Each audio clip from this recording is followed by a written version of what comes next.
أعوذ بالله من الشيطان الرجيم. بسم الله الرحمن الرحيم.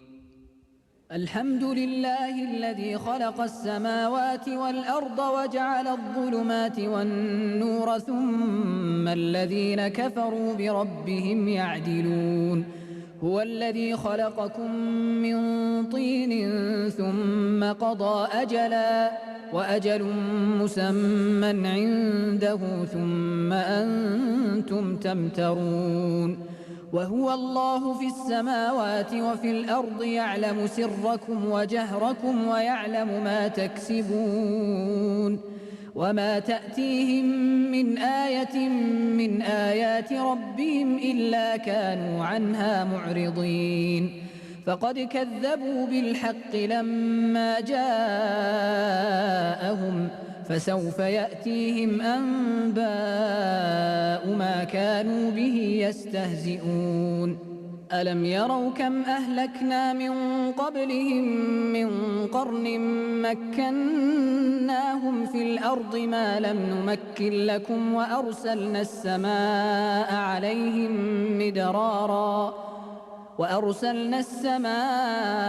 عليهم مدرارا وجعلنا الأنهار تجري من تحتهم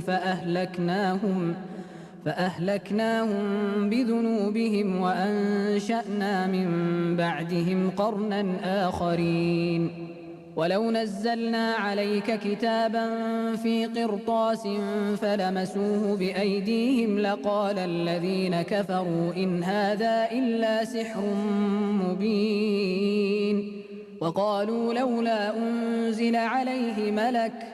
ولو أنزلنا ملكا لقضي الأمر ثم لا ينظرون. ولو جعلناه ملكا لجعلناه رجلا وللبسنا عليهم ما يلبسون. ولقد استهزئ برسل من قبلك فحاق بالذين سخروا منهم ما كانوا به يستهزئون. قل سيروا في الأرض ثم انظروا كيف كان عاقبة المكذبين. قل لمن ما في السماوات والأرض قل لله كتب على نفسه الرحمة ليجمعنكم إلى يوم القيامة لا ريب فيه الذين خسروا أنفسهم فهم لا يؤمنون. وله ما سكن في الليل والنهار وهو السميع العليم. قل أغير الله أتخذ وليا فاطر السماوات والأرض وهو يطعم ولا يطعم قل إني أمرت أن أكون أول من أسلم ولا تكونن من المشركين. قل إني أخاف إن عصيت ربي عذاب يوم عظيم. من يصرف عنه يومئذ فقد رحمه وذلك الفوز المبين. وإن يمسسك الله بضر فلا كاشف له إلا هو وإن يمسسك بخير فهو على كل شيء قدير. وهو القاهر فوق عباده وهو الحكيم الخبير. قل أي شيء أكبر شهادة قل الله شهيد بيني وبينكم وأوحي إلي هذا القرآن لأنذركم به ومن بلغ أئنكم لتشهدون أن مع الله آلهة أخرى قل لا أشهد قل إنما هو إله واحد وإنني بريء مما تشركون. الذين آتيناهم الكتاب يعرفونه كما يعرفون أبناءهم الذين خسروا أنفسهم فهم لا يؤمنون ومن أظلم ممن افترى على الله كذبا أو كذب بآياته إنه لا يفلح الظالمون ويوم نحشرهم جميعا ثم نقول للذين أشركوا أين شركاؤكم الذين كنتم تزعمون ثم لم تكن فتنتهم إلا أن قالوا والله ربنا ما كنا مشركين انظر كيف كذبوا على أنفسهم وضل عنهم ما كانوا يفترون ومنهم من يستمع إليك وجعلنا على قلوبهم أكنة أن يفقهوه وفي آذانهم وقرا وإن يروا كل آية لا يؤمنوا بها حتى إذا جاءوك يجادلونك يقول الذين كفروا إن هذا إلا أساطير الأولين وهم ينهون عنه وينأون عنه وإن يهلكون إلا أنفسهم وما يشعرون ولو ترى إذ وقفوا على النار فقالوا يا ليتنا نرد ولا نكذب بآيات ربنا ونكون من المؤمنين بل بدا لهم ما كانوا يخفون من قبل ولو ردوا لعادوا لما نهوا عنه وإنهم لكاذبون وقالوا إن هي إلا حياتنا الدنيا وما نحن بمبعوثين ولو ترى إذ وقفوا على ربهم قال أليس هذا بالحق قالوا بلى وربنا قال فذوقوا العذاب بما كنتم تكفرون قد خسر الذين كذبوا بلقاء الله حتى إذا جاءتهم الساعة بغتة قالوا يا حسرتنا على ما فرطنا فيها وهم يحملون أوزارهم على ظهورهم ألا ساء ما يزرون وما الحياة الدنيا إلا لعب ولهو وللدار الآخرة خير للذين يتقون أفلا تعقلون قد نعلم إنه ليحزنك الذي يقولون فإنهم لا يكذبونك ولكن الظالمين بآيات الله يجحدون ولقد كذبت رسل من قبلك فصبروا على ما كذبوا وأوذوا حتى أتاهم نصرنا ولا مبدل لكلمات الله ولقد جاءك من نبأ المرسلين وإن كان كبر عليك إعراضهم فإن استطعت أن تبتغي نفقا في الأرض أو سلما في السماء فتأتيهم بآية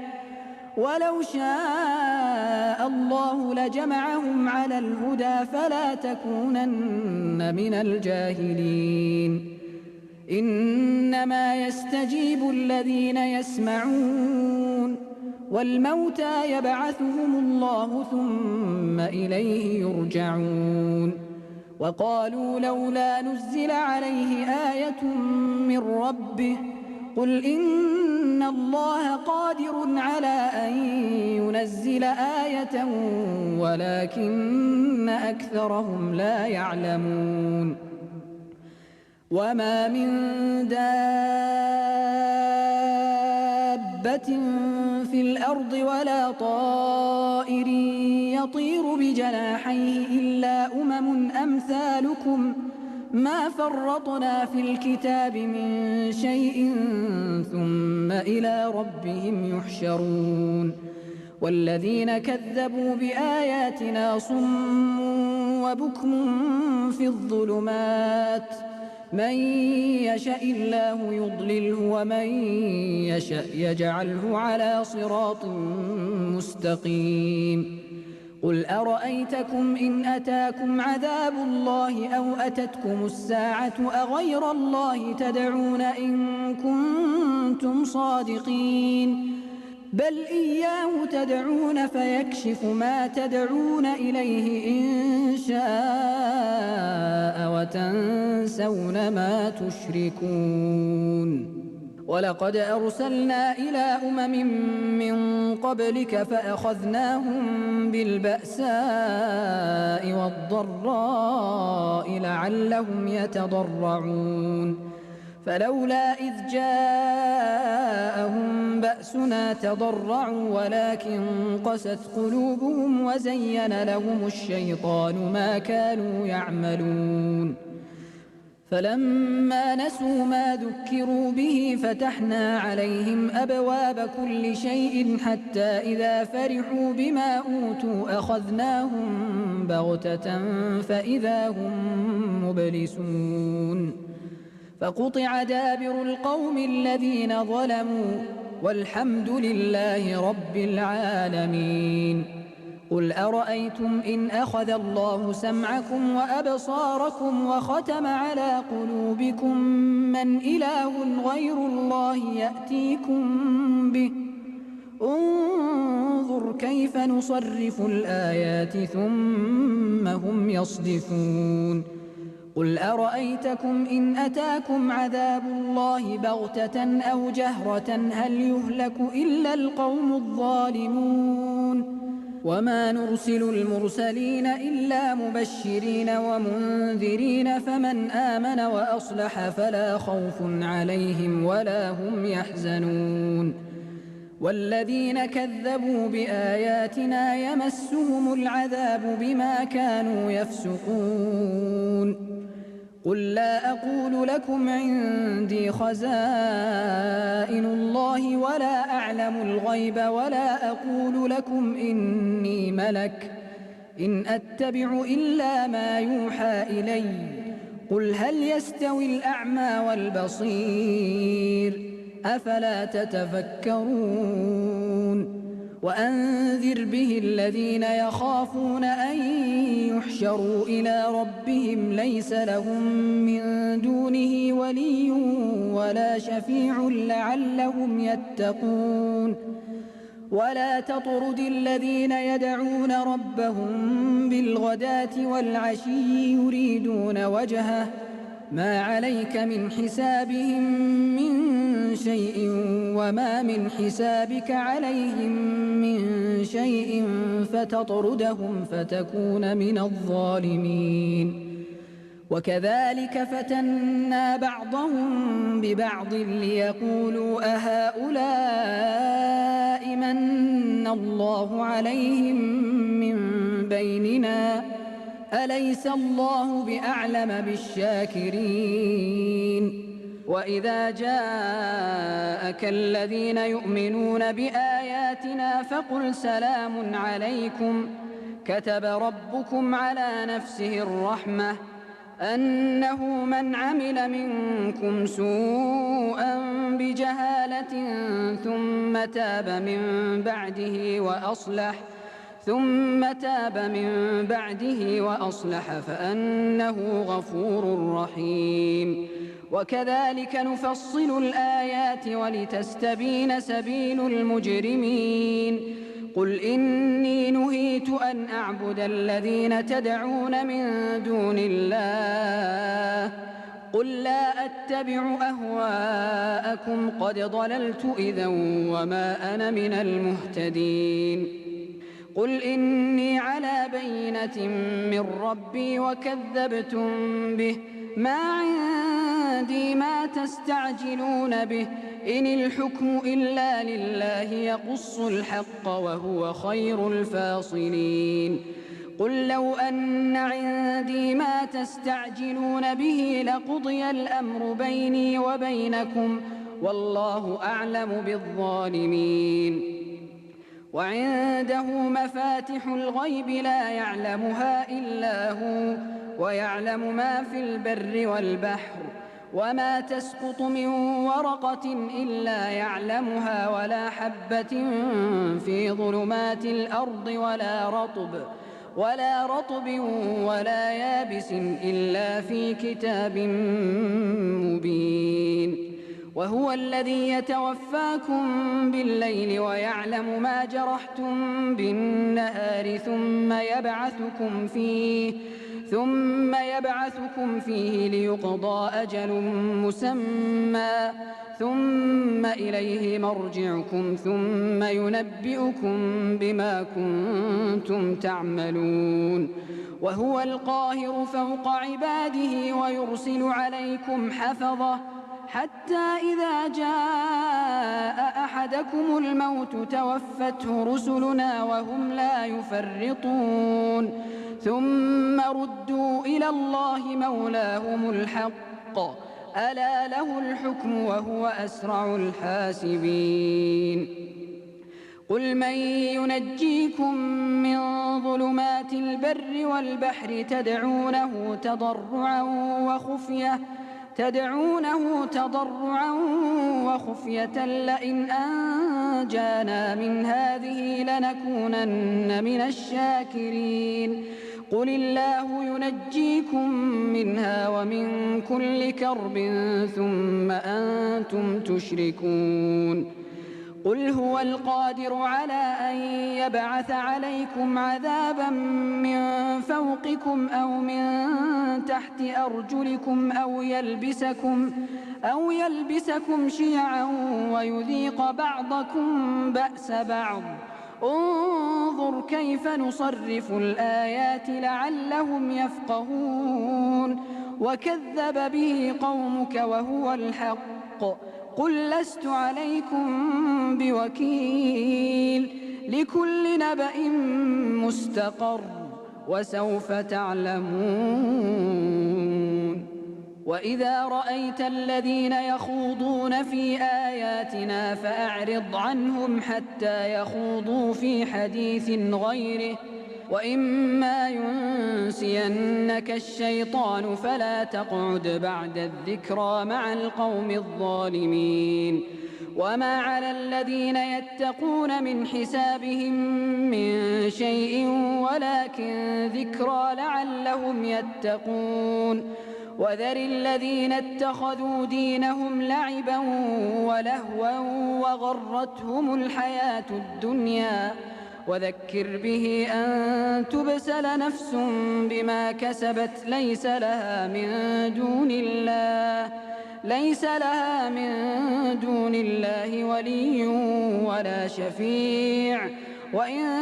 تعدل كل عدل لا يؤخذ منها. أولئك الذين أبسلوا بما كسبوا لهم شراب من حميم وعذاب أليم بما كانوا يكفرون. قل أندعو من دون الله ما لا ينفعنا ولا يضرنا ونرد على أعقابنا بعد إذ هدانا الله كالذي استهوته الشياطين في الأرض حيران له أصحاب يدعونه إلى الهدى ائتنا. قل إن هدى الله هو الهدى وأمرنا لنسلم لرب العالمين وأن أقيموا الصلاة واتقوه وهو الذي إليه تحشرون. وهو الذي خلق السماوات والأرض بالحق ويوم يقول كن فيكون قوله الحق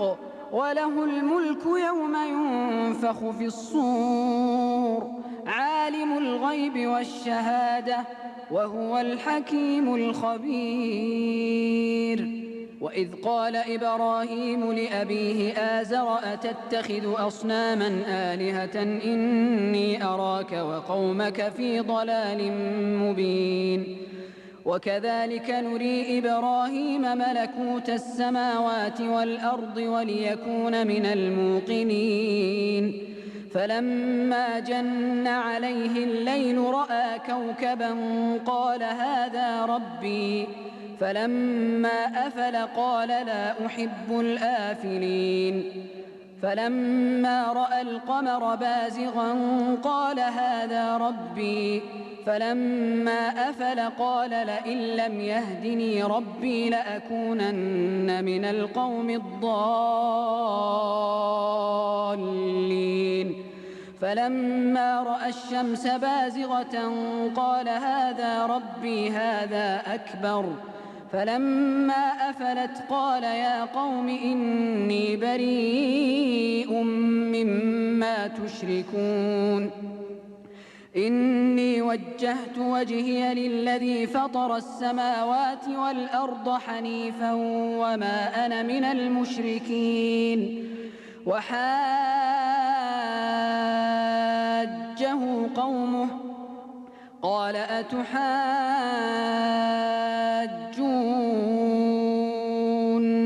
في الله وقد هدان ولا أخاف ما تشركون به إلا أن يشاء ربي شيئا وسع ربي كل شيء علما أفلا تتذكرون وكيف أخاف ما أشركتم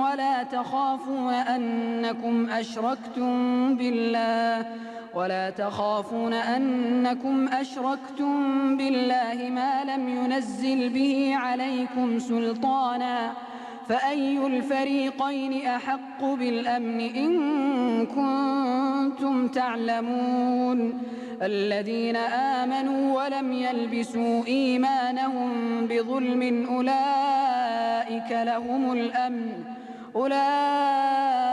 أولئك لهم الأمن وهم مهتدون وتلك حجتنا آتيناها إبراهيم على قومه نرفع درجات من نشاء إن ربك حكيم عليم ووهبنا له إسحاق ويعقوب كلا هدينا ونوحا هدينا من قبل ومن ذريته داود وسليمان وأيوب ويوسف وموسى وهارون وكذلك نجزي المحسنين وزكريا ويحيى وعيسى وإلياس كل من الصالحين وإسماعيل واليسع ويونس ولوطا وكلا فضلنا على العالمين ومن آبائهم وذرياتهم وإخوانهم واجتبيناهم وهديناهم إلى صراط مستقيم ذلك هدى الله يهدي به من يشاء من عباده ولو أشركوا لحبط عنهم ما كانوا يعملون أولئك الذين آتيناهم الكتاب والحكم والنبوة فإن يكفر بها هؤلاء فقد وكلنا بها قوما ليسوا بها بكافرين أولئك الذين هدى الله فبهداه مقتده قل لا أسألكم عليه أجرا إن هو إلا ذكرى للعالمين وما قدروا الله حق قدره إذ قالوا ما أنزل الله على بشر من شيء قل من أنزل الكتاب الذي جاء به موسى نورا وهدى للناس تجعلونه قراطيس تبدونها وتخفون كثيرا وعلمتم ما لم تعلموا أنتم ولا آباؤكم قل الله ثم ذرهم في خوضهم يلعبون وهذا كتاب أنزلناه مبارك مصدق الذي بين يديه ولتنذر أم القرى ومن حولها والذين يؤمنون بالآخرة يؤمنون به وهم على صلاتهم يحافظون ومن أظلم ممن افترى على الله كذبا أو قال أوحي إلي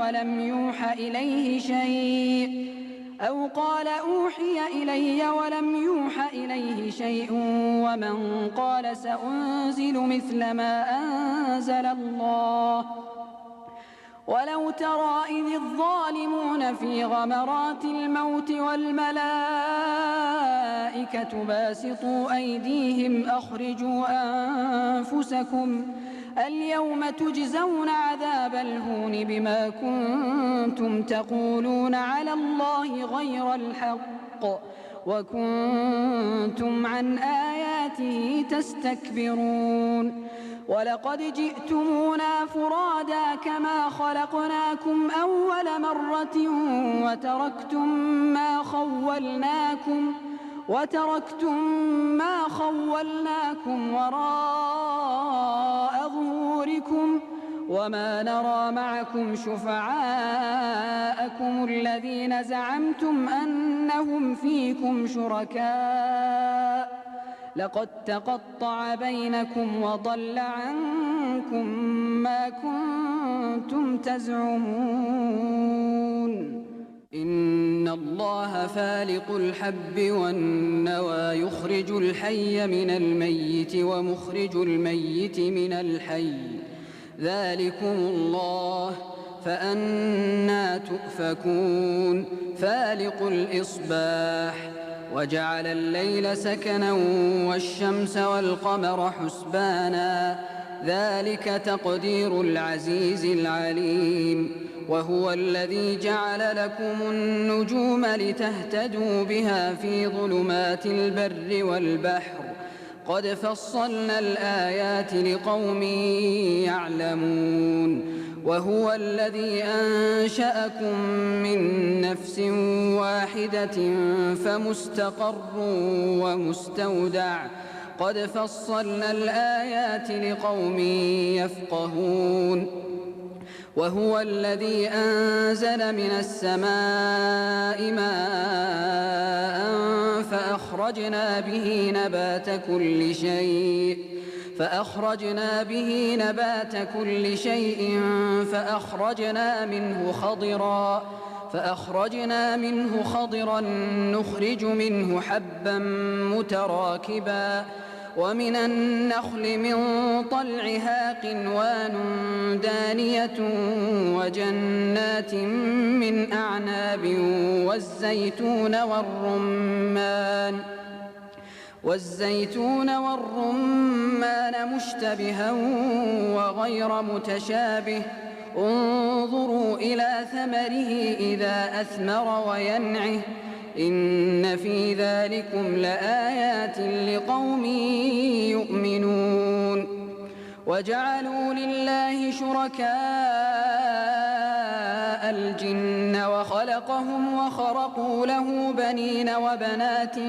بغير علم سبحانه وتعالى عما يصفون بديع السماوات والأرض أنى يكون له ولد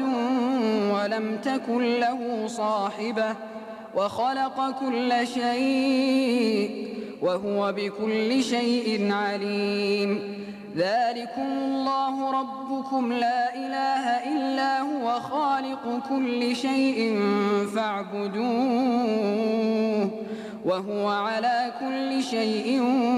وكيل لا تدركه الأبصار وهو يدرك الأبصار وهو اللطيف الخبير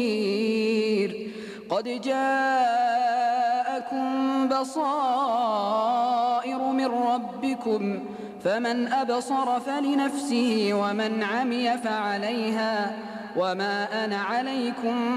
بحفيظ وكذلك نصرف الآيات وليقولوا درست ولنبينه لقوم يعلمون اتبع ما أوحي إليك من ربك لا إله إلا هو وأعرض عن المشركين ولو شاء الله ما أشركوا وما جعلناك عليهم حفيظا وما أنت عليهم بوكيل ولا تسبوا الذين يدعون من دون الله فيسبوا الله عدوا بغير علم كذلك زينا لكل أمة عملهم ثم إلى ربهم مرجعهم فينبئهم بما كانوا يعملون وأقسموا بالله جهد أيمانهم لئن جاءتهم آية ليؤمنن بها قل إنما الآيات عند الله وما يشعركم أنها إذا جاءت لا يؤمنون ونقلب أفئدتهم وأبصارهم كما لم يؤمنوا به أول مرة ونذرهم في طغيانهم يعمهون ولو أننا نزلنا إليهم الملائكة وكلمهم الموتى وحشرنا عليهم كل شيء قبلا ما كانوا ليؤمنوا إلا أن يشاء الله ولكن أكثرهم يجهلون وكذلك جعلنا لكل نبي عدوا شياطين الإنس والجن يوحي بعضهم إلى بعض زخرف القول غرورا ولو شاء ربك ما فعلوه فذرهم وما يفترون ولتصغى إليه أفئدة الذين لا يؤمنون بالآخرة وليرضوه وليقترفوا ما هم مقترفون أفغير الله أبتغي حكما وهو الذي أنزل إليكم الكتاب مفصلا والذين آتيناهم الكتاب يعلمون أنه منزل من ربك بالحق فلا تكونن من الممترين وتمت كلمة ربك صدقا وعدلا لا مبدل لكلماته وهو السميع العليم وإن تطع أكثر من في الأرض يضلوك عن سبيل الله إن يتبعون إلا الظن وإن هم إلا يخرصون إن ربك هو أعلم من يضل عن سبيله وهو أعلم بالمهتدين فكلوا مما ذكر اسم الله عليه إن كنتم بآياته مؤمنين وما لكم ألا تأكلوا مما ذكر اسم الله عليه وقد فصل لكم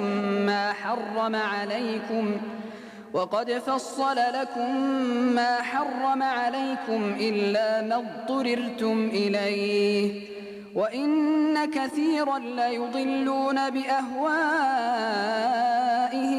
بغير علم إن ربك هو أعلم بالمعتدين وذروا ظاهر الإثم وباطنه إن الذين يكسبون الإثم سيجزون بما كانوا يقترفون ولا تأكلوا مما لم يذكر اسم الله عليه وإنه لفسق وإن الشياطين ليوحون إلى أوليائهم ليجادلوكم وإن أطعتموهم إنكم لمشركون أومن كان ميتا فأحييناه وجعلنا له نورا يمشي به في الناس كمن مثله في الظلمات ليس بخارج منها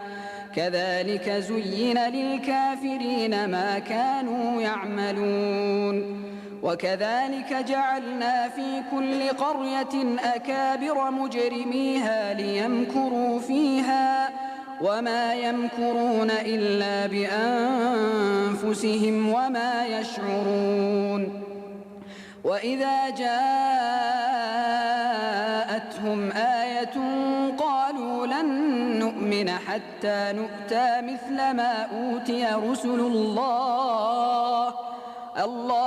أعلم حيث يجعل رسالته سيصيب الذين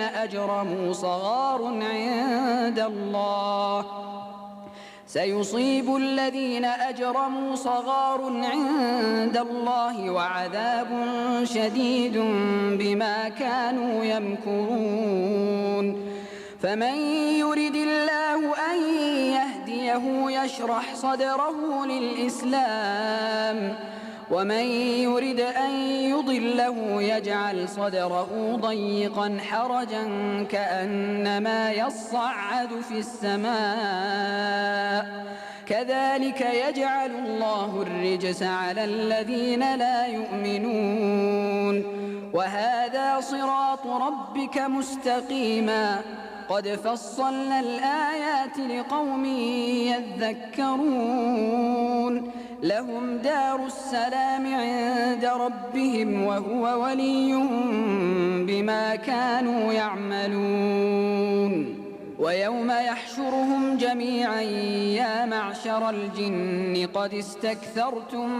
من الإنس وقال أولياؤهم من الإنس ربنا استمتع بعضنا ببعض وبلغنا أجلنا الذي أجلت لنا قال النار مثواكم خالدين فيها إلا ما شاء الله إن ربك حكيم عليم وكذلك نولي بعض الظالمين بعضا بما كانوا يكسبون يا معشر الجن والإنس ألم يأتكم رسل منكم يقصون عليكم آياتي وينذرونكم لقاء يومكم هذا قالوا شهدنا على أنفسنا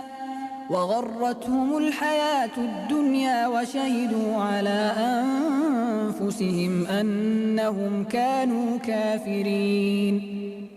ذلك أن لم يكن ربك مهلك القرى بظلم وأهلها غافلون ولكل درجات مما عملوا وما ربك بغافل عما يعملون وربك الغني ذو الرحمة إن يشأ يذهبكم ويستخلف من بعدكم ما يشاء كما أنشأكم من ذرية قوم آخرين إنما توعدون لآت وما أنتم بمعجزين قل يا قوم اعملوا على مكانتكم إني عامل فسوف تعلمون من تكون له عاقبة الدار إنه لا يفلح الظالمون وجعلوا لله مما ذرأ من الحرث والأنعام نصيبا فقالوا هذا لله بزعمهم وهذا لشركائنا فما كان لشركائهم فلا يصل إلى الله وما كان لله فهو يصل إلى شركائهم ساء ما وكذلك زين لكثير من المشركين قتل أولادهم شركاؤهم ليردوهم وليلبسوا عليهم دينهم ولو شاء الله ما فعلوه فذرهم وما يفترون وقالوا هذه أنعام وحرث حجر لا يطعمها إلا من نشاء بزعمهم وأنعام حرمت ظهورها وأنعام لا يذكرون اسم الله عليها افتراء عليه سيجزيهم بما كانوا يفترون وقالوا ما في بطون هذه الأنعام خالصة لذكورنا ومحرم على أزواجنا وإن يكن ميتة فهم فيه شركاء سيجزيهم وصفهم إنه حكيم عليم قد خسر الذين قتلوا أولادهم سفها بغير علم وحرموا ما رزقهم الله افتراء على الله قد ضلوا وما كانوا مهتدين وهو الذي أنشأ جنات معروشات وغير معروشات والنخل والزرع مختلفا أكله والزيتون والرمان متشابها وغير متشابه